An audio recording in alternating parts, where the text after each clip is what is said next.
हाय, नमस्ते. मी शोभा तुम्हा सगळ्यांचे अगदी मनापासून स्वागत करते माझ्या एका छोट्याशा ब्लॉगमध्ये.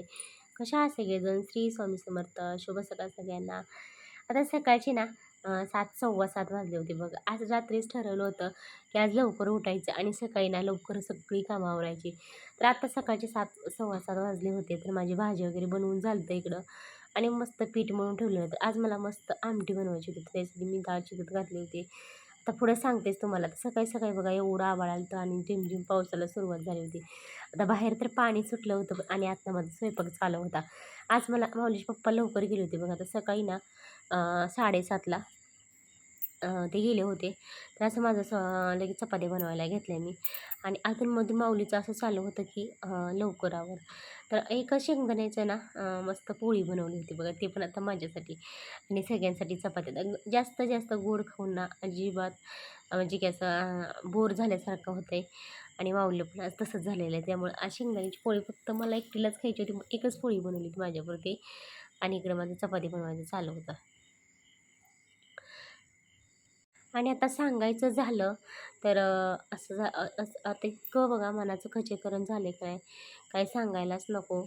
आणि आता सांगायचं झालं तर आता नक्कीच वेळ आली ना तर ते सुद्धा मी सांगणार आहे. पण अजून ना त्याला बाकी आता माहीत नाही देव पण कधी वेळ आणतोय कधी नाही.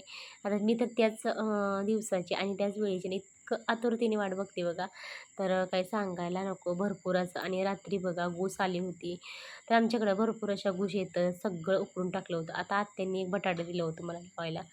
तर हे मी बटाटा नाही ते लावलं होतं बघा. ते सगळं उशिना रात्री उकरून सगळं टाकून दिलं होतं आणि सदाफुलीला बघा खूप छान असं फुल आलं होतं. आणि तुमच्याकडे पण ना असा उशीचा त्रास आहे का नक्की मला सांगा. तर आमच्याकडे बघा भरपूर असा उशीचा तर कळा गुलाबाला पण ना अजून 3 कळ्या आलेल्या आहेत बघा. तर खूप छान असं गुलाब फुटलेलं आहे पावसामुळं. आता पाऊस तर बघा 15-20 दिवस झालं काय नावच घेत नाही. फक्त आभाळ येते आणि सकाळी सकाळी ना रिमझिम पाऊस. आता सॉरी झाडासाठी ना आता मी फक्त आणि फक्त शेणखत वापरले. आता मला माहीत नाही तुम्ही कोणते खतं वापरता कोणते नाही. आणि जास्वंदीच्या कांड्या म्हणलं तर ते सुद्धा खूप छान आलेत बरं का. ती जास्वंदीसुद्धा खूप छान फुटलेली. तर मी त्याच्या कांड्याच लावले होते बघा फक्त. हे बघा अशा ना कांड्या लावल्या तर खूप छान फुटलेले आहेत. आणि आपलं आलंसुद्धा खूप छान अगदी हिरवंगार आलेलं आहे. त्याला तर अजिबात मी त्याची तर निगा राखत नाही. ते मनानेच आले. तर आत्यामुळेच ते काय झालं ते आत्यांना सांगत होते की रात्री बघा घुशीने हे असं झाडाचं नुकसान करून टाकलं. आणि हे बघा गुलाबाच्या झाडामध्ये ना एकच मिरचीचं रोप आले ते सुद्धा मनाने आले. त्याच्यानंतर ना लगेच देवपूजा करायला घेतली आणि सकाळी-सकाळी लवकर पाणी. आता बघा अलीकडं 2-3 दिवस झाले मला झाडाला पाणी घालावं लागते आणि माझ्या अगोदर बापू उठतात ना, तर दररोज बापू झाडाला पाणी वगैरे घालायचं, परत दारात ना पाणी शिंपायचं हे काम करत असतात सकाळी-सकाळी.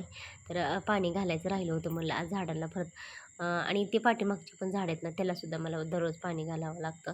तर अजून मी लवकरच आता ते एका म्हणजे डब्यामध्ये ना माती वगैरे घालून ते लवकरच लावून घेणार आहे. ते सुद्धा राहिलेले माझं अजून ते रोप लावून घ्यायचं.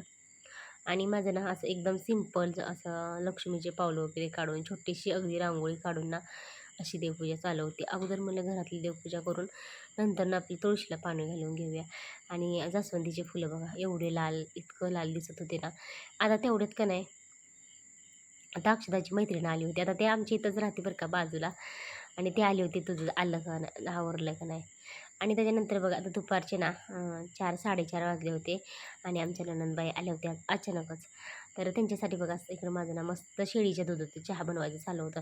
आता कोणाकोणाला आवडतं शेळीच्या दुधाचा चहा मला नक्कीच सांगा बरं का. मला तर अजिबात आवडत नाही आणि मी अजिबात शेळीच्या दुधाचा चहा पीत नाही.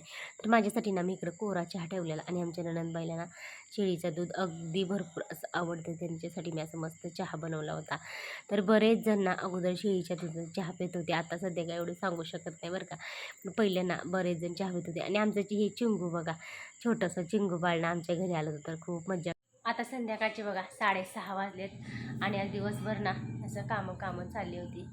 त्याच्यात ना आज माझं काय तब्येत पण बरोबर नव्हती कारण डोक्याचं ना पित्तामुळे इतकं त्रास व्हायला लागले काय सांगायला नको. तर मगाशी एक दळणं आलेलं 2-3 पाहिलं ते दळून घेतलं आणि आता स्वयंपाक बनवायचा आहे. तर सगळ्यात अगोदर बघा चहा तर मगाच झाला होता. नंदबाई आलत्या ना तर मगाच झाला होता आणि सगळ्यात अगोदर ना दिवाबत्ती करून घेतली. तर म्हणलं आता स्वयंपाक पण बनवायला घेऊया. त्याला अशी दिवाबत्ती केली. सकाळी बघा छोटीशी रांगोळी काढली होती आणि आज ना ब्लाऊज पण शिवून घेतला एक. तर आज गिऱ्हाईकाचा ना एक ब्लाऊज शिवून घेतला मी. तर भेंडी घेतली होती बघा, काल दारावरती भेंडी आली होती आणि ते काय मला सकाळी करायला जमलंच नाही. मस्त एकदम ताजी ताजी भेंडी होती. तर आज ना बोलले माऊली कालच्या धरणं बोलतोय की मम्मी मला आज पनीर बनव.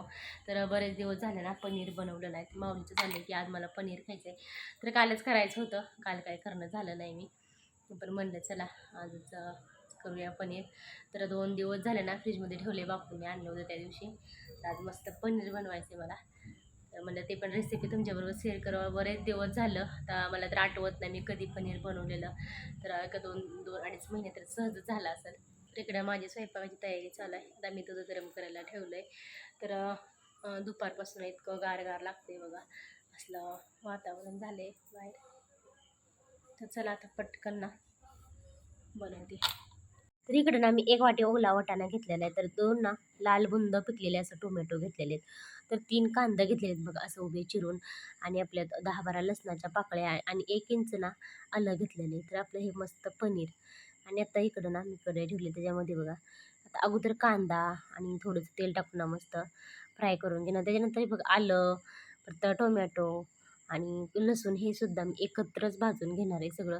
हे सगळं मस्त भाजून घेतलं. त्याच्यानंतर बघा हे मिक्सरला असं पेस्ट करून घेतली. त्याच्यानंतर बघा छानसं परतून घेतलं. त्याच्यानंतर आपलं घरचं काळं तिखट, लाल मिरची पावडर, पनीर मसाला, थोडंसं हळद आणि लाल मिरची पावडर ना ते अगदी चवीपुरतं थोडंसं मी लाल मिरची पावडर घेतलेलं आहे, कारण जास्त पण तिखट ना आपलं घरगुती काळा मसाला ते सुद्धा तिखट असते. तर छान फ्राय करून घेतलं बघा, तेल सुटेपर्यंत मस्त परतून घेतलं. त्याच्यानंतर बघा हे वाटाणे ना छान थोडंसं 2 मिनटं परतलं. आणि जसं की आपल्याला जेवढं पाणी लागते ना तेवढंच आपण पाणी टाकू शकतो. आता मी अगोदर ना थोडंसं बघा मिक्सरची जी भांडं होतं तेच ना थोडंसं खवळून टाकलेलं आहे. आणि जास्त पातळ पाहिजे असेल तर आता तुम्ही हे पनीर बघा. तर कधी-कधी ना मी तळून पण घेते आणि कधी-कधी असं पण टाकते. आता तुमच्या आवडीनुसार तुम्ही ते बनवू शकताय. आणि मला तर ह्यावेळेस ना मी असंच टाकणार आहे, तळणार नाही, काही नाही. कधी-कधी मी तळूनसुद्धा घेते. तर खूप छान असं बघा अगदी 5 मिनिटं ना मी झाकून ठेवलं होतं अगदी मंद आचेवर. तर मस्त ना तेल सुटेपर्यंत छान परतून झालं होतं आणि वाटाणासुद्धा छान शिजला होता. त्याच्यानंतर हे आपलं मस्त पनीर टाकून घेतलं. आता पनीर टाकूनसुद्धा बघा अगदी 5 मिनिटं ना मंद आचेवर झाकून ठेवायचं. आणि जेवढं आपल्याला पाणी लागतं ना तेवढंसं थोडंसं बघा आपलं कोमट केलं तरीसुद्धा चालते. आणि आपलं चवीपुरतं मीठ आणि बघा एकदम बारीक चिरली ना थोडीशी अगदी कोथिंबीर टाकून घ्यायची. तर मी आता फोडणीला काय टाकली नव्हती बरं का, पण असं वरून चिरून टाकलेली. अगदी 2च मिनिटात ना आपलं मस्त पनीर तयार होते. तर एकदम खूप छान असं वास दरवळत होता बरं का, अख्ख्या घरात सगळ्यांना वास दरवळत होता. तुम्ही सुद्धा एक वेळेस नक्की ट्राय करून बघा माझ्या पद्धतीत आणि मला नक्की कमेंट बॉक्समध्ये सांगा. आणि तुमची ही पद्धत ना मला कमेंट बॉक्समध्ये सांगा. एकदम झणझणीत, चमचमीत ना असं मस्त गावाकडलं पनीर बनवण्याची पद्धत आणि तुमची ही पद्धत सांगा मला. तर अजून थोडीशी ना मी वरून बारीक चिरलेली कोथिंबीर टाकली. तर खूप छान आपलं मस्त पनीर झालं होतं. तर हे बघा आता ह्याच्यासोबत ना मस्त राईस आणि चपाती. तर या सगळे मस्त पनीर खायला. झालं का नाही पनीर? झालं की असं ना चमचमीत झणझणीत मस्त आपलं पनीर झालेलं आहे. हे बघा खूप छान असं, तर जास्त ना रस्सा वगैरे बनवला नाही, मस्त चमचमीत. तर इकडं आपला जिरा राईस आणि मस्त सगळ्यांसाठी ना चपात्या बनवलेल्या आहेत, है ना माऊली? हा. तर असं मस्त चपात्या गरमागरम. पण आपलं सकाळचं ना हे राहिलं होतं बघा, असं ना मुगाच्या डाळीची ना मस्त मी आमटी बनवलेली, तर ते सुद्धा राहिलेलं आहे. तर असं आजचा संध्याकाळच्या जेवणाचा मस्त असा देत आहे. त्या माऊलीला भरपूर असं पनीर आवडते, है ना माऊली? हा. तर शाळेत आल्यापासून माऊलीचं चाललेलं मम्मी झालं का नाही पनीर बनवायचं. तर आता संध्याकाळचे ना 8-8:15 वाजलेत आणि आमचं मस्त जेवणाचा बेत चालला आहे ना माऊली? हा. कशी वाटली पनीरची रेसिपी नक्की सांगा कमेंट बॉक्समध्ये. व्हिडिओला लाईक शेअर सबस्क्राईबर नक्की करा. आजच्या व्हिडिओमध्ये एवढंच. बाय.